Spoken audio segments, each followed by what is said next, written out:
కాలాన్ని ఎదురించి సంద్రాన్ని దాటేసి గమ్యాన్ని చేరేదెప్పుడు నిన్ను కలవాలని ఆశ చచ్చిపోదు.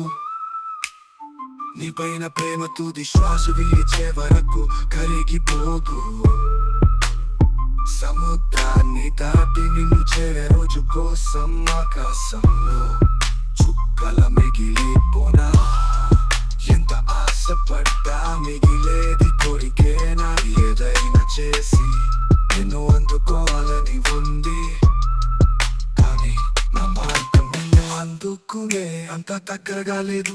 నీతో ఎంతగానో మనసు విప్పి మాట్లాడాలని ఉంది, కానీ మౌనమే నన్ను నిలిపివేస్తుంది. ఏం చేయను ఇది నాకు.